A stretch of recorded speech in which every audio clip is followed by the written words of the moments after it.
Hello friends, स्वागत है आप सभी का नेक्स्ट स्टडी.in के इस यूट्यूब चैनल पे।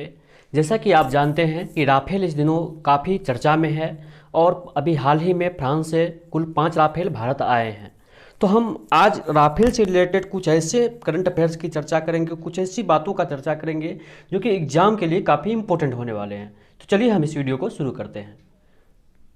हमारा पहला करंट अफेयर्स क्वेश्चन राफेल से बन रहा है, वो है राफेल फाइटर प्लेन को फ्रांस की किस कंपनी ने बनाया है। तो राफेल फाइटर प्लेन को फ्रांस की प्रसिद्ध डसॉल्ट एविएशन ने बनाया है।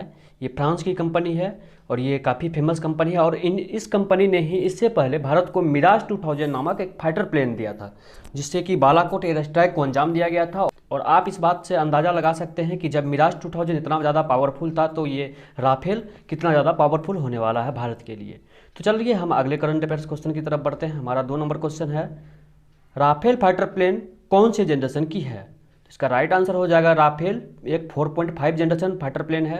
अब ये जनरेशन क्या होता है, तो ये जनरेशन होता है किसी फाइटर प्लेन की कि वो कितना एडवांस है, कितना ज़्यादा पावरफुल है। इस चीज़ को तय करता है वो किस जनरेशन का है, ये बताता है कि फाइटर प्लेन कितना ज़्यादा एडवांस है।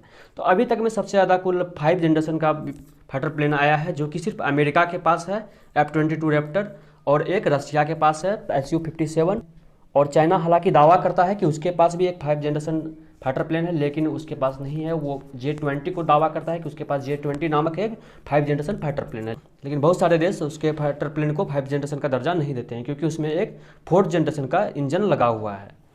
तो हम बढ़ते हैं क्वेश्चन नंबर 3 की ओर। क्वेश्चन नंबर 3 है हमारा, भारत ने 36 राफेल कितने रुपये में खरीदा है। तो भारत ने 36 राफेल को कुल 59,000 करोड़ रुपये में खरीदा है। इस चीज़ को आप याद रखेंगे। क्वेश्चन नंबर 4 है हमारा, फ्रांस के किस एयरबेस से राफेल ने भारत के लिए उड़ान भरा था। तो इसका राइट आंसर हो जाएगा मेरीनेक एयरबेस। ये कहाँ पे है, तो ये फ्रांस में है और इसी जगह से राफेल ने पहली बार मतलब भारत के लिए उड़ान भरा था। क्वेश्चन नंबर 5 है हमारा, राफेल प्लेन की लंबाई कितनी है। तो राफेल प्लेन की लंबाई 15.27 मीटर लंबा है।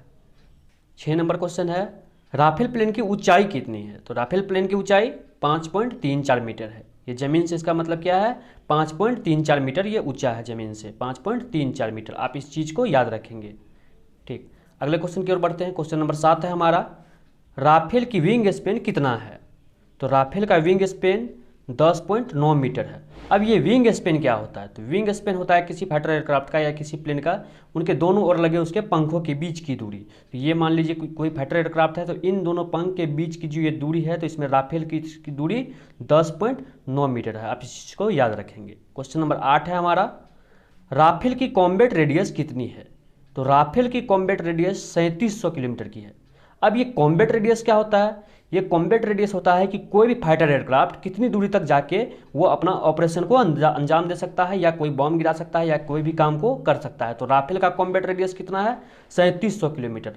3700 किलोमीटर की दूरी में अगर कोई भी टारगेट अगर राफेल को दिया जाएगा, कुछ भी काम दिया जाएगा, तो वो वहाँ तक जाके अपने टारगेट को पूरा कर सकता है। क्वेश्चन नंबर 9 है, राफेल की रेट ऑफ क्लाइंब स्पीड कितनी है। तो राफेल की rate of climb speed 300 metre पर सेकेंड है। अब ये रेट ऑफ क्लाइंब स्पीड क्या होती है, तो रेट ऑफ क्लाइंब स्पीड होती है कि कोई भी एयरक्राफ्ट कितनी तेजी से ऊंचाई को पा रही है, मतलब ऊंचा कितना तेजी से वो ऊपर जा सकता है। तो राफेल का जो ये रेट ऑफ क्लाइंब स्पीड है ये 300 मीटर पर सेकेंड है। 300 मीटर पर सेकेंड मतलब 300 मीटर एक सेकेंड में राफेल ऊपर जा सकता है। तो ये हमारा 9 नंबर क्वेश्चन था। क्वेश्चन नंबर 10 है हमारा, राफेल उड़ाने वाले पहले भारतीय पायलट कौन हैं। तो राफेल उड़ाने वाले पहले भारतीय पायलट हिलाल अहमद हैं। ये कश्मीर के रहने वाले हैं, तो इसका नाम आप याद रखेंगे, हिलाल अहमद। ये काफ़ी इंपॉर्टेंट है। क्वेश्चन नंबर 11 है हमारा, राफेल के लिए भारत और फ्रांस में कब समझौता हुआ था। तो राफेल के लिए भारत और फ्रांस के बीच 2016 में समझौता हुआ था, ऑप्शन डी। तो आप इस डेट को याद रखें, 2016। क्वेश्चन नंबर 12 है, फ्रांस ने भारत को कुल कितने राफेल दिए हैं। तो फ्रांस ने कुल भारत को 10 राफेल दिए हैं, जिसमें कि अभी 5 भारत पहुंच चुका है, लेकिन 5 राफेल को अभी फ्रांस में ही रखा गया है। अभी उस 5 राफेल में भारतीय पायलटों को ट्रेनिंग दिया जा रहा है। तो जैसे ही ट्रेनिंग पूरा हो जाएगा उस 5 राफेल को भी भारत भेज दिया जाएगा। तो कुल 10 राफेल दिए हैं, आप इस चीज़ को याद रखेंगे। क्वेश्चन नंबर 13 है, राफेल की फ्रांस से उड़ान के बाद पहली लैंडिंग कहाँ हुई। तो अब पहली लैंडिंग पूछा जा रहा है यहाँ पे।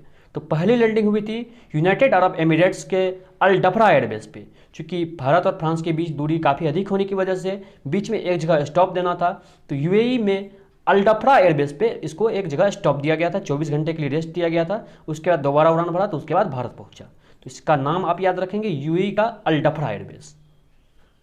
अब 14 नंबर क्वेश्चन है, राफेल का भारत के किस एयरबेस पे पहली लैंडिंग हुई?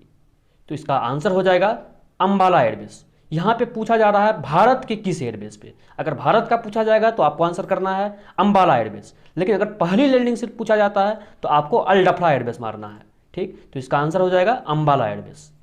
क्वेश्चन नंबर 15 है, राफेल की पहली खेप भारत कब आया? तो राफेल की पहली खेप 29 जुलाई 2020 को आया।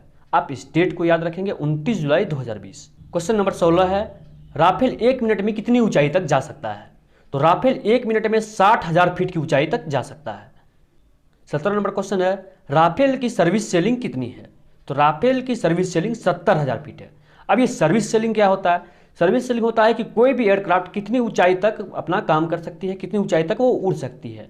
तो राफेल का सर्विस सेलिंग 50,000 फीट है, 50,000 फीट। आप इस दूरी को याद रखेंगे, 50,000 फीट तक राफेल उड़कर किसी भी टारगेट को डिस्ट्रॉय कर सकता है या दुश्मन के एयरक्राफ्ट को मार सकता है। तो ये राफेल 50,000 फीट तक उड़ सकता है, आप इस चीज़ को याद रखेंगे। 18 नंबर क्वेश्चन है, RB003 सीरीज राफेल क्या है? तो ये RB003 series trainer fighter aircraft है, ये ट्रेनर फाइटर प्लेन है। अब यहाँ पे RB003 आया है, तो ये RB003 क्या है, इस चीज़ को हम जानेंगे। इसमें RB का मतलब है राकेश सिंह भदौरिया, जो कि हमारे वर्तमान एयर चीफ हैं। तो उसके नाम पे इसका हर एक फाइटर प्लेन का एक टेल नंबर होता है, तो टेल नंबर में किसका नाम दिया गया है? राकेश सिंह भदौरिया का RB यूज किया गया है। तो आप इस चीज़ को याद रखेंगे। और इस RB003 सीरीज में कुल 6 राफेल है और 6 के 6 ट्रेनर फाइटर प्लेन है। क्वेश्चन नंबर 19 है, BS सीरीज राफेल क्या है? तो ये सिंगल सीटर फाइटर प्लेन है और ये BS आया है यहाँ पे फिर।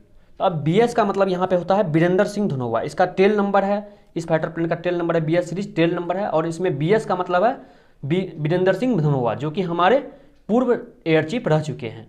तो इस BS सीरीज में कुल 30 राफेल हैं और RS सीरीज में कुल 6 राफेल हैं। तो आपको BS का मतलब और RS का मतलब आना चाहिए। क्वेश्चन नंबर 20 है, किस ग्रुप कैप्टन के नेतृत्व में राफेल भारत आया? तो ग्रुप कैप्टन हरकीरत सिंह के नेतृत्व में राफेल भारत आया है और इनको 2009 में शौर्य चक्र से भी सम्मानित किया जा चुका है। तो आप इस नाम को याद रखेंगे। क्वेश्चन नंबर 21 है, राफेल में लगे मेटियोर मिसाइल, जो कि एक एयर टू एयर मिसाइल है, का मारक क्षमता कितना है? तो इसका मारक क्षमता 350 किलोमीटर है, ऑप्शन सी। आप इस दूरी को याद रखेंगे, 350 किलोमीटर। अब ये मेटियोर मिसाइल आया है, तो ये मेटियोर मिसाइल एक बहुत ही पावरफुल मिसाइल है और इसकी स्पीड 4 मैक तक है। 4 मैक मतलब ध्वनि से 4 गुना ज़्यादा तेज। और किसी भी फाइटर एयरक्राफ्ट का स्पीड 2 मैक के आसपास होती है, 2 मैक तक होता है किसी भी फाइटर एयरक्राफ्ट का। तो ये किसी भी फाइटर एयरक्राफ्ट को 350 किलोमीटर के रेंज में डिस्ट्रॉय कर सकता है, अपने टारगेट को पूरा कर सकता है। तो ये बहुत ही पावरफुल मिसाइल जो कि राफेल में लगा हुआ है। क्वेश्चन नंबर 22 है, राफेल में लगे हैमर मिसाइल, जो कि एक air to surface guided missile है, का क्षमता कितना है? तो इसका क्षमता 150 किलोमीटर है। ये 150 किलोमीटर के रेंज में आने वाले किसी भी टारगेट को डिस्ट्रॉय कर सकता है और ये एक air to surface guided missile है, मतलब आसमान से जमीन के अगर किसी टारगेट को डिस्ट्रॉय करना है तो Rafale air to ground attack के लिए हैमर मिसाइल का उपयोग करेगा। क्वेश्चन नंबर 23 है, राफेल में लगे स्केल्प मिसाइल, जो कि एक एयर टू सरफेस मिसाइल है, का क्षमता कितना है? तो इसका क्षमता 500 किलोमीटर है। ये भी एक एयर टू सरफेस मिसाइल है, लेकिन लंबी दूरी तक मार करने के लिए इस मिसाइल का उपयोग किया जाएगा और इसका क्षमता 500 किलोमीटर है। आप इस मिसाइल का नाम याद रखेंगे, स्केल्प मिसाइल, और इस चीज़ को याद रखेंगे, यह एक एयर टू सरफेस मिसाइल है और इसका क्षमता 500 किलोमीटर का है। क्वेश्चन नंबर 24 है, राफेल को किस स्क्वाड्रन में शामिल किया गया है? तो राफेल को 17वीं स्क्वाड्रन के गोल्डन एरोज में शामिल किया गया है। अब ये 17वीं स्क्वाड्रन गोल्डन एरोज को 1951 में बनाया गया था, आप इस चीज़ को भी याद रखेंगे। और इसको 2016 में एयरक्राफ्ट की कमी होने की वजह से इसे बंद कर दिया गया था। तो दोबारा जब राफेल की डील हुई तो इस स्क्वाड्रन को फिर से पुनर्जीवित किया गया है और इसमें राफेल को शामिल किया गया है। क्वेश्चन नंबर 25 है, राफेल फाइटर प्लेन में किस इंजन का इस्तेमाल किया गया है? तो राफेल फाइटर प्लेन में 2 इंजन का इस्तेमाल किया गया है और उसका नाम है स्नेकमा M882। आप इस नाम को याद रखेंगे, एग्जाम में डायरेक्ट क्वेश्चन भी आ सकते हैं, राफेल फाइटर प्लेन में किस इंजन का इस्तेमाल किया गया है, तो आप नाम को याद रखना है आपको। तो 2 स्नेकमा M882 इंजन का इस्तेमाल किया गया है। क्वेश्चन नंबर 26 है, राफेल में किस रडार का इस्तेमाल किया गया है? तो राफेल में RBE-2AA ऐसा रडार जिसका रेंज 280 किलोमीटर है, इस रडार का राफेल में उपयोग किया गया है। और 280 किलोमीटर के रेंज में अगर कोई भी एयरक्राफ्ट आएगा या कोई भी टारगेट आएगा तो इस 280 किलोमीटर के रेंज में, तो राफेल उसे 280 किलोमीटर दूरी से ही डिटेक्ट कर सकेगा कोई भी टारगेट को। तो ठीक, आप इस चीज़ को याद रखेंगे, इस रडार का नाम को याद रखेंगे, RBE-2AA ऐसा रडार। अब हम अंबाला एयरबेस से रिलेटेड कुछ बातों को जानेंगे जो कि एग्जाम में काफ़ी इंपॉर्टेंट है और इससे क्वेश्चन आने के चांस बनते हैं। तो अंबाला एयरबेस का स्थापना कब हुआ था? तो अंबाला एयरबेस का स्थापना 1919 में किया गया था। आप इस डेट को याद रखेंगे। अब अगला क्वेश्चन है, अंबाला में कब फ्लाइंग ट्रेनिंग स्कूल की स्थापना की गई थी? तो ये 1948 में अंबाला एयरबेस में फ्लाइंग ट्रेनिंग स्कूल की स्थापना की गई थी। क्वेश्चन नंबर 29 है, ऑपरेशन सफ़ेद सागर को किस एयरबेस से किया गया था? तो ऑपरेशन सफ़ेद सागर को अंबाला एयरबेस से ही किया गया था और ये एक भारतीय एयरफोर्स का ऑपरेशन था और इसे कारगिल वार के समय किया गया था। इस ऑपरेशन ने कारगिल वार में बहुत ही महत्वपूर्ण भूमिका निभाई थी। क्वेश्चन नंबर 30 है, बालाकोट एयर स्ट्राइक कहाँ से किया गया था? तो Balakot air strike Ambala airbase से किया गया था। कहाँ से किया गया था? अंबाला एयरबेस से। और ये अंबाला एयरबेस कहाँ पे है? तो अंबाला एयरबेस है हरियाणा में। क्योंकि अंबाला एयरबेस चीन और पाकिस्तान के नज़दीक पड़ता है, इसलिए यहाँ पे राफेल की तैनाती की गई है, क्योंकि एक साथ 2 टारगेट पे ये अटैक कर सकता है। तो हमारा ये लास्ट क्वेश्चन था। अगर आपको ये वीडियो अच्छी लगी हो तो प्लीज़ वीडियो को लाइक करें और अपने दोस्तों के साथ शेयर जरूर करें। थैंक यू, धन्यवाद।